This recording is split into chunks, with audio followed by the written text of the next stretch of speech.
పోటీ చేయలేదు. ఏనాడు కూడా రాజకీయాలు నాకు తెలియదు. మా నాన్న వ్యవసాయ కూలీ కొడుకుని నేను. మా నాన్న వ్యవసాయం చేసేవాడు, కూలి పనులు చేశాడు. అలాంటి వాడి కొడుకుని మరి నందిగం సురేష్ అనేవాడిని ఇవాళ గొప్పగా పార్లమెంట్ లో మరి ఎంపీనని చెప్పుకుంటా ఉన్నాడంటే ఆ గొప్పతనం అంతా జగన్మోహన్ రెడ్డి గారు తప్ప మరో వ్యక్తి కాదు. ఒక్కసారి గమనించండి, ఏనాడు కూడా మాకు పంచాయతీలో పోటీ చేసే కెపాసిటీ లేనప్పటికీ కూడా నేను సురేష్ అనేవాడిని తీసుకొచ్చి ఇవాళ చంద్రబాబు నాయుడు రకరకాల కేసులు పెట్టి రాజధాని ప్రాంతంలో నా పైన కేసులు పెట్టి నాతో పాటు మన ఎస్సీల పైన, బీసీల పైన, మైనార్టీల పైన కేసులు పెట్టించి ఎవరైతే భూములు ఇవ్వమంటున్నారో వాళ్ళందరినీ అనగదొక్కాలని చెప్పి చంద్రబాబు నాయుడు చూసి మా అందరి పైన కేసులు పెట్టి మమ్మల్ని జైల్లో కూర్చోబెడితే జగనన్న మాత్రం మమ్మల్ని తీసుకెళ్లి మరి పార్లమెంట్ లో కూర్చోబెట్టాడు జగన్మోహన్ రెడ్డి గారు. ఒక్కసారి గమనించండి, జగన్మోహన్ రెడ్డి గారికి చంద్రబాబు నాయుడుకి ఉన్న వ్యత్యాసం. జగన్మోహన్ రెడ్డి గారు వచ్చిన తర్వాత ఇంత అద్భుతమైన పాలన సాగుతా ఉంటే మహిళలకి 50% రిజర్వేషన్ గెలిచిన నాటి నుండి ఇవాళకి కూడా 50% రిజర్వేషన్ అవకాశాలు కల్పించి మరి నామినేటెడ్ పోస్టుల్లో కూడా వాళ్ళందరికీ అవకాశాలు కల్పిస్తా ఉన్నాడు. మరి ఎక్కడో దేశ ప్రధాని మొన్న ఈ మధ్య కాలంలో తెలంగాణ ఎలక్షన్ టైంలో రకరకాల రాష్ట్రాల్లో ఎలక్షన్ ఉన్న సందర్భాల్లో మరి మహిళా రిజర్వేషన్ బిల్లు పెట్టారు. కానీ జగనన్న ఎలక్షన్ కోసం పెట్టలా. గెలవగానే మహిళలకు రిజర్వేషన్ కల్పించిన దాంట్లో జగన్మోహన్ రెడ్డి గారే ముందు ఉన్నారు. ఒకసారి గమనించండి, అలాంటిది ఒక్క అవకాశం జగన్మోహన్ రెడ్డి గారికి ఇచ్చారు. ఇవాళ అక్కడ రోడ్డు పోయలేదు, ఇక్కడ బిల్డింగ్ కట్టలేదని చెప్పుకునే చంద్రబాబు నాయుడు సిగ్గు అనిపించాలి. ఒకవేళ 2014, 2019 మధ్యలో నువ్వు డెవలప్ చేస్తుంటే నీకు ఓటు వేయలేదంటే నీకు అర్థమవుతా ఉందా? నువ్వు డెవలప్ చేయలేదు కాబట్టి జగన్మోహన్ రెడ్డి గారికి అవకాశం కల్పించారు.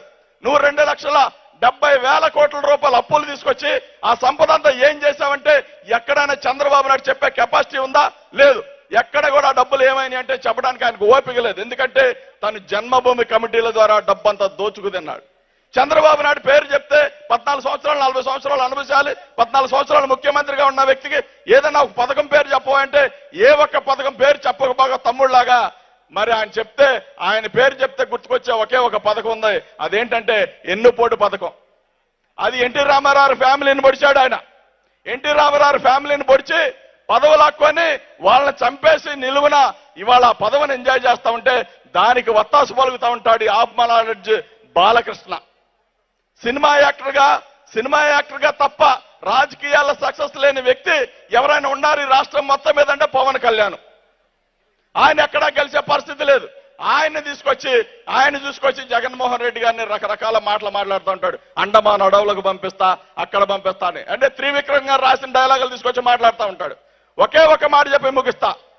మీరందరూ ఒక్కసారి గమనించండి, ఇవాళ ఇంత సుభిక్షమైన పాలన జరుగుతా ఉంటే నందిగం సురేష్ అనేవాడు ఏనాడు కూడా ఎక్కడా పోటీ చేయనప్పటికీ కూడా ఇవాళ ఒక సామాన్య రైతు కూలీ కొడుకు పార్లమెంట్ లో గ్రీన్ ఇంక్ తో సంతకం పెడతా ఉన్నాడంటే, మన అవ్వాతాతలు బాగుంటా ఉన్నారంటే, ఇంత గొప్ప పాలన జరుగుతా ఉందంటే మరి పేదవాడందరూ కూడా 35 లక్షల ఇల్లు కట్టి పెడతా ఉన్నారంటే అదంతా జగన్మోహన్ రెడ్డి గారి గొప్పతనం కాదు. ఒకసారి గమనించండి మీరందరూ కూడా.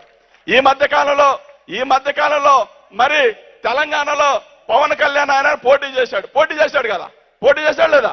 తెలంగాణలో 7 చోట్ల పోటీ చేస్తే అన్న నాకు ఒక 2 నిమిషాలు టైమే ఉండి పర్లేదు. తెలంగాణలో లోకేష్ పవన్ కళ్యాణ్ ఆయన అతను పోటీ చేస్తే అక్కడ 7 చోట్ల పోటీ చేస్తే 6 చోట్ల డిపాజిట్లు రాల. అక్కడెక్కడ తెలంగాణలో మన దళిత బిడ్డ ఒక బిడ్డ పోటీ చేసింది. ఎవరా పిల్ల? బరిలక్ అనే పిల్ల పోటీ చేస్తే ఆ పిల్లకి డిపాజిట్లు వచ్చినాయి, పవన్ కళ్యాణ్కి రాల. ఇలాంటి వాళ్ళందరూ కలిసి మరి 151 సీటు ఎక్కడో తెలంగాణలో ఒక మామూలు నార్మల్ ఒక చిన్న బిడ్డ పోటీ చేస్తే ఆ పిల్లలకి వచ్చిన ఓట్లు మీకు రాకపోతే ఈ రాష్ట్రంలో 151 సీట్లు 30 మంది ఎంపీలతో ఉన్న జగన్మోహన్ రెడ్డి గారిని ఎలా ఓడిస్తారు నాయన? మీరందరూ సమాధానం చెప్పాల్సిన అవసరం ఉంది. అలాంటిది ఈ మధ్య కాలంలో లోకేష్ పాదయాత్ర చేస్తా ఉన్నాడు. పాదయాత్ర చేసినప్పుడు ఏం మాట్లాడుతా ఉన్నాడంటే పాపం అది పాదయాత్రలో ఇంకో యాత్రలో నాకు అర్థం కాలేదు. కానీ ఎప్పుడు నడిచాడో తెలీదు. రోజుకు 40-50 కిలోమీటర్లు నడిచేసేవాడు. ఎట్లా నడిచేవాడంటే ఎవరికి చెప్పడు దాని సమాధానం. జగన్మోహన్ రెడ్డి గారు అన్ని రోజుల మీద నడిచింది ఎన్ని నెలలు పట్టిందో మీ అందరూ కూడా చూశారు. కానీ లోకేష్ పాదయాత్ర చేసి పాదయాత్రలో ఒక మాట అన్నాడు,